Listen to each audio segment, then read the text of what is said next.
Yeah. Cadence through the ceiling, it's the vibe you give and running through my heart. Music drives my feelings. Hey everybody, what's going down? You know it's your girl Jay Renee. You know I always got something to say. And today, oh my God, we got a special artist in the building now. His music video with Mula Amigo has been doing so many more numbers than you think. I'm talking about they have surpassed 200K views. Out the box, y'all give it up for Hassaan. Yeah. Woo! What up, family? What's going down? Man, you already know, can't complain, can't complain. We're gonna go ahead and dive into it.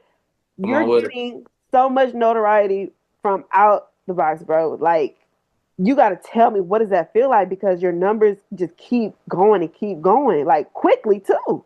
Man, it's a beautiful feeling. Really, it's all because of the team that we got. Shout out DJ Anarchy, shout out Kiati, shout out my brother Mula Amigo. Mula Gang. We about to take over with the shit, and really, it's been a long time coming, putting these pieces of the puzzle in place. You feel me? Like this rollout was strategic. We did plan it well, and I'm glad that it's getting the feedback that we were hoping for, even better. How did you get your start within the music industry? Man, it was whenever I was 13. I built my first little closet in the. I built my first little studio in the closet. You know what I'm saying? And with a little microphone, little pawn shop, laptop, and shit. And I just started recording and engineering. And ever since then, I took off with a passion for it. You know what I'm saying? Since then, I've been rap battling, recording people, artists, starting studios. It's just came the whole way. You know what I'm saying? But it's a passion of mine. It's always been instilled. Now, I want to dive into that because people think that rap battling and music are one of the same, and it's like totally different. Can Two you separate parts. give your take on that? I mean, like with the battling scene as well, it's a whole different type of because there's MCs and then there's artists. You feel me? And both have their own class. It's like two separate weight class. You know what I'm saying? With the MC shit, it was really just lyrical. Who got the better punchlines, bars?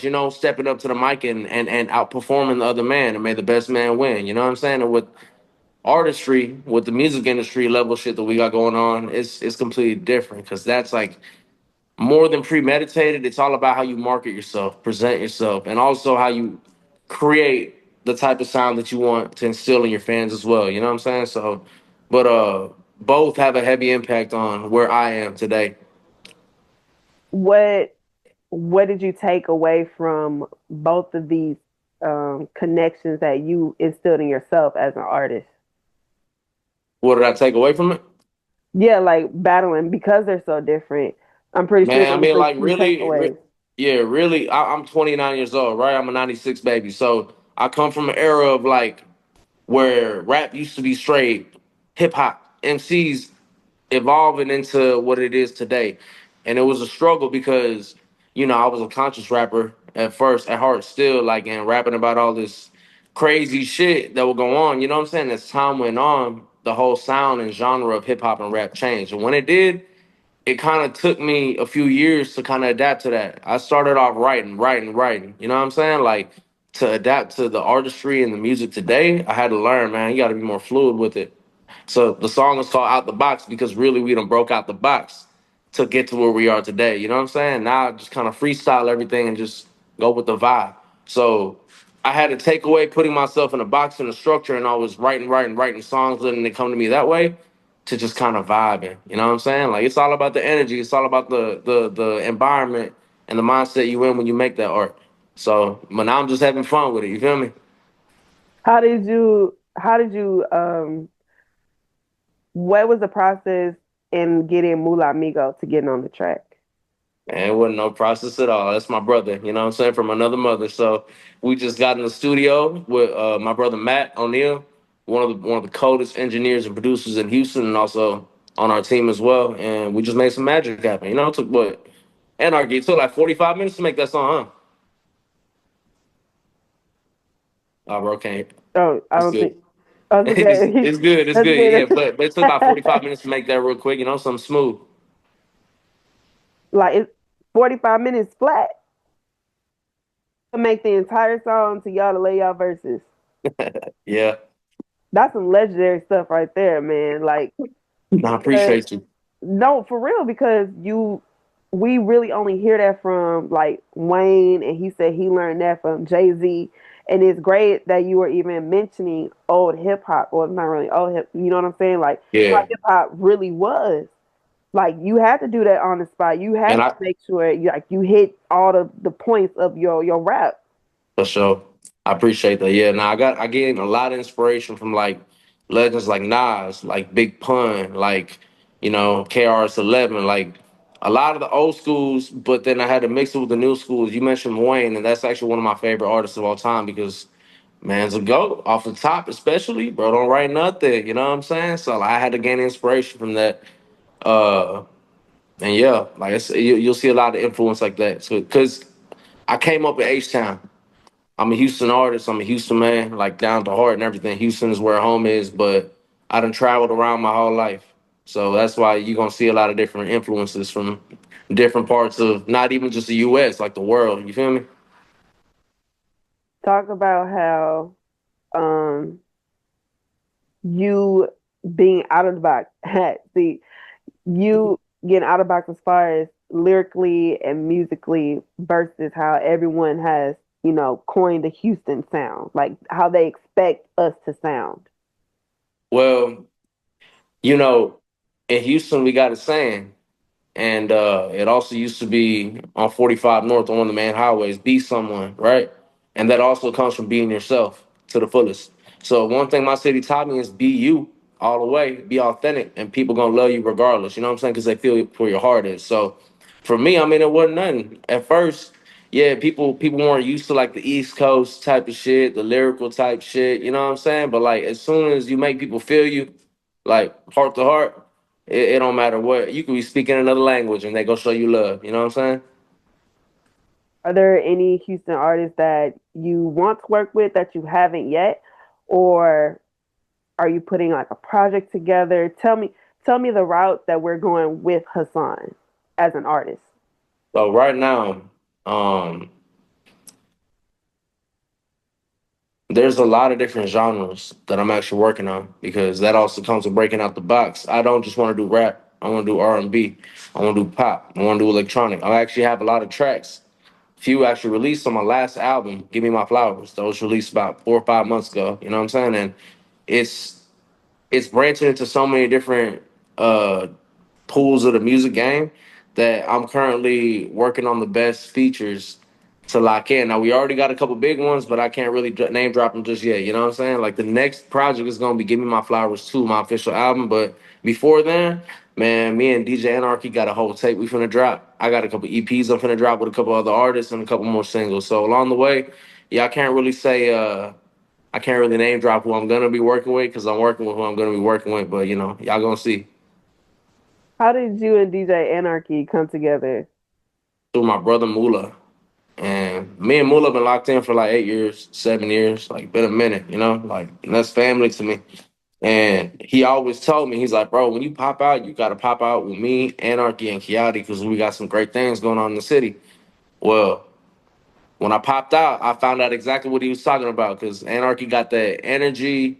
He knows the music game as well. He a hardworking, dedicated, good person. You know what I'm saying? And on top of that, like we genuinely love this music, and we do this shit because we love it and we good at it. You know what I'm saying? So once Mula bridged that gap between me and him, we kicked it off, man. That's a solid dude. It's one of my brothers. So you have the official album "Give Me My Flowers" too. Expand on talking about the importance of giving flowers, especially, and also being open to receiving flowers given to you. Well, that correlates with always being a student of the game. You know what I'm saying? Because if you feel like you're too good and you know too much, you can't be open to receiving flowers nor giving them because you know what I'm saying. The way I look at flowers is also game. It's love and respect. You feel me? And it's like, man, like that plays a big role in what I do. And also, it was called "Give Me My Flowers" as well, is because like I love my flowers. You know what I'm Yeah. saying? We work a lot with them. So, but yeah, I mean, shit, you got to be open to not only giving people their props, but when people give you your props, It's good to be humble, but you gotta own your shit. You gotta own the fact that you don't work to where you are, got to where you are because of what you've done. You know what I'm saying? But also know it's a lot that you got left in your journey. You never at the top. Even when you make it to the top, you're never at the top, baby. You feel me? Right, right. Talk to me about the views, man. The views on YouTube, Spotify, Apple Music. I mean, it's just going crazy. That God bless. notoriety. So yeah. What was that feeling like? Were you just like, damn, like we really did it, or were you just Yeah, yeah. like, Now, I tell mean, me about it? it's a little taste of what's to come, right? So it's just letting me know that we're moving in the right direction. Like I've got 200K views on YouTube on some of my other videos as well in the past. So it's just another milestone. You feel me? But like when we hit that meal ticket, you feel me? We hit that 1 mil. We hit that subscriber rate. Like we get all the streams really blown up. That's gonna be a different feeling. But right now, I'm just truly thankful and blessed for all the love and support that we getting from everybody on the record. You know. What about having a strong team? Oh, Because that's we number have we one. have a lot of artists out here that they're good, but it's like, their team becomes their Achilles tendon right there. It's just hurt them real bad. So talent I say is about 25% of what you need in the music game, right? Relationships, number one thing that's gonna take you further than anything. I've been doing this music for since I was 13 years old. It's been almost 15 years in this shit. You feel me? I've never made the progress that I am right now before because I've always been an independent artist. I've always done everything my way, my own way, had my own connections, routes. Never really worked with a team because I never really seen the same visual in everybody. But it's crazy how the universe works, right? It brought me, Anarchy, Kiati, Mula together. We all got the same vision for it. We all working towards the same thing. And now seeing equal members of it push different parts, like the marketing, the radio spins, like the interviews, the videos. You know what I'm saying? It takes a team effort for everything. So, like I said, talent is 25% of it. As an artist, you may be the most cold artist in the world. You feel me? But if you don't have the right team to put you in a position of where you need to be, no one's gonna discover your talent. Matter of fact, even if they discover you, they might not even pay you for it. You feel me? So yeah, teamwork is number one. I don't care who you are. You can't do this shit alone. What about your production and developing your sound? Man, my brother Matt O'Neill, um, lead engineer in Studio 713. Plus, I think they went 10 times platinum on Butterfly Effect because he produced Travis Scott's Butterfly Effect as well. And Lee Chopper's Cottonwood. But that's my brother for over like 12 years. He helped me evolutionize my sound in the span of 3 years. I really got back in the studio. I had to take a hiatus from music for like probably 8 years, 7 years, because life. You feel me? But Oh, I I was still definitely writing and understand. shit. You feel me? But I wasn't dropping. I wasn't actively dropping. But when I got back in the studio with my brother, he was like, "Man, like we can take it to another level." You feel me? So bro vocal coached me. I can sing now. You feel me? Like, bro produced a lot of different tracks and put me in a pocket where I wouldn't usually go, so I could grow in that area. You know what I'm saying? And that's really where all the production came from. My boy producing them, engineering, mixing, mastering, giving pointers here and there, plus me. You know what I'm saying? With the creativity that I naturally got, and just here we are today. You feel me? And we got a lot more to do. What do you think sets you apart most as an artist?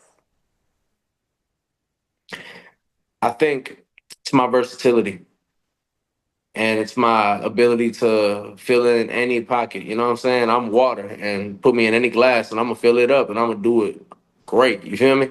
So Growing up, and I know you said you started rapping at 13, but what was like, was it something, oh, okay, I'm gonna just try it and see, or were you just like, nah, like was that creative bug just sparked?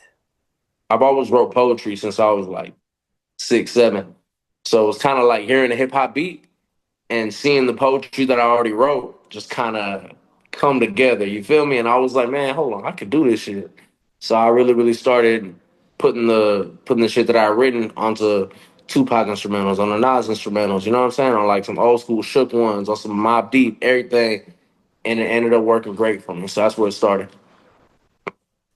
Do you remember what was it like to rap your first show?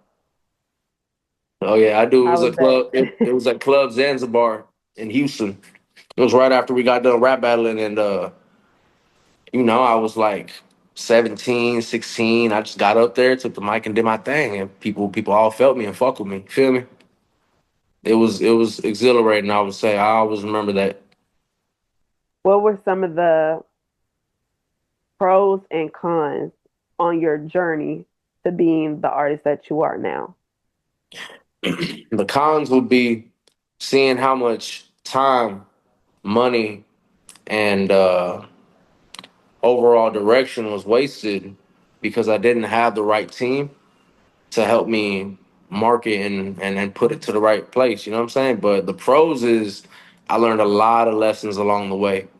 You don't take no losses in life. If you survive, if you alive, you free and you're breathing, it's always gonna be a lesson. So I learned a lot of lessons along the way that helped me not only turn the music, but also the business aspect of this to where we need it to go right now to get the reactions and everything that we getting right now. You feel me? What are some things that you would tell your younger self? Like if you had to go back in time and if Hassaan looked at younger Hassaan, what what would that conversation be like? The only thing that I would tell myself is that life is not a race. You know what I'm saying? Like there's no expiration date, even though, yeah, I had a lot of homies and half my most of my friends dead. You know what I'm saying? Like a lot of them locked up, but most of them ended up passing away, unfortunately, along the way. So like to me, shit used to be a race to get to where I needed to go to in the fastest manner that I could. But I would go back and tell myself, slow down, get your money up first, and then hit the music, not the other way around. Because back then we were sold dreams too that you could make it off rapping. All these labels telling you they finna sign you for 300,000, 400,000. Shit, I would have signed for 10 bands back in the day. You feel me? Like shit, but yeah, I would have told myself that, and that probably would change the direction of a lot of things. You feel me? I'm so glad you said that because a lot of the artists I have interviewed, they decided to stay independent because they learned the business aspect of these labels and what really goes behind these deals and everything. Most definitely. It ain't nothing that you can't do for yourself if you just put the right pieces in place. Do you think that these labels are hindering the artists coming up because they are looking for that that surprise factor? Like, oh, okay, after this song, then I'm a millionaire, and it's just like, like, like You you said know, before, like slow down a little bit, like get a lawyer, look at everything. you see, labels do get over on artists all the time, but I can't blame the label because that's the label's job. That's what they do. It's a business. You feel me? So if you look at it from that aspect, it's the artist's job before even hopping into anything to lawyer up, to know what's going on, to understand how you finna market and get your music sold because it's a product you're selling. You're no longer selling your talent. You feel me? And like that's what a lot of people don't understand, and that's where the disconnect happens too. Because yeah, I'm not saying these labels are doing anybody right by any chance. You feel me? But if you didn't read the contract, how how can you expect better? Like, what did you expect in the first place? You feel me? Like that money up front is something that the label has to recoup. That's not even like an advance is an advance. It's not even your money. You feel me? So it's like, but yeah, I mean, labels definitely do get over on people. But as an artist, you should know, or if you don't know, you're gonna go through some things that's gonna teach you to get your knowledge up and everything in order. So that next time when you make that move, nothing gonna happen to you like that again. You feel me? I hear artists all the time stuck in bad 360 deals, and I feel bad for them. My heart goes out for them because they sign them in a time of their life where they're desperate. They need it. You feel me? So, but yeah, it's a game and it's meant to be played with the knowledge of how to play it. Do you think that you will remain independent, or will you choose to take a route like that when if it's if it's presented to you in the right way? If the numbers add up and the team taken care of, then yeah, absolutely. But till then, we're independent, baby. And I know I ask this question a lot, but you got to tell me: are you going on tour soon? Is there something like that in the near future that we could see you and Mulamigo and also Most DJ definitely. Anarchy. Yeah, most definitely, most definitely. We just building that, put it in the works. But like I said, we're gonna make some more announcements pretty soon about all that. So everybody watching, stay tuned, and I appreciate y'all for the love and support. We going up. Any upcoming events that we need to know about so that way we can always stay locked in. And also, what is the one advice that you have for any upcoming artists, whether they're on the production side, engineering side, just all around? Because I know you also do a lot of it. Mm-hmm. So, what do Do you have to say towards them? Number one advice I'm gonna give any artist is, like I said, slow down, get your money up. Once you got your money up, get some knowledge on how you finna go into the game, because it's all about a plan. You know what I'm saying? Like a lot of people upload SoundCloud tracks here just to be heard, listen, share to the homies and stuff, and it's cool to do that. But it's like, bro, that's not a. If you're trying to be paid off the music and be in the industry and really get paid for your craft, you got to go about it with a business plan like you will when you start a business. You just can't just go freestyle, freeball, and throwing shit here and there just to see if you catch some pull. And when you do get some traction, stay consistent. It's all about that snowball effect. You feel me? The audience gonna have an attention span of maybe a week and a half to really, really see if you're really consistent with some stuff, dropping your content. After that, they're gonna go to the next motherfucker. But if you have at least a catalog, by the time that you gain some traction, you really retain some fans and they'll be loyal. You feel me? But that's what it's all about, clientele. And before we end the interview, you got to tell me how can people reach you, whether it's in regards to any media content or even artists, I guess features, if you will. How can they get in touch with you? Anybody looking to work with me, getting any media interviews, all that, you can reach me or DJ Anarchy on our IG. My IG is HASSAANHTX on all platforms, Apple Music, Spotify too. If you're trying to stream, listen, YouTube, if you're trying to see the other videos that have blown up and see how we came this far. And then my brother DJ Anarchy, I believe his Instagram is DJ Anarchy RMX. So it's DJANARCHYRMX. I just want to thank you so much for the opportunity to interview you. Cause I'm gonna be honest, Appreciate you, fam. I Appreciate you. saw you on Anarchy, I just said, "Oh yeah, I got to interview. I got to interview." So, for sure. And here we are. We about to do a lot of great things. For real, for us. So I appreciate you for having us. Man, look, it's only going up. Yeah, Okay, for it's only sure. going up. I'm putting it out there, and that's exactly what it's gonna be.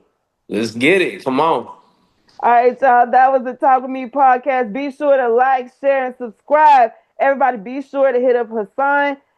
And trust me, we're gonna make that man hit 1 million on Now, for YouTube for sure. sure. For sure. What is coming? Give it That's 2 months time. that's the Talk With Me podcast. Y'all be safe, be good, and I'll see Already. y'all next week. Hey everybody, what's going on? It's your girl Jay Renee. You know I've got something to say. Bringing you new episodes and new guests on your Talk With Me podcast exclusively on YouTube. Like, share, and of course subscribe. And follow us on IG too. Alright y'all, bye.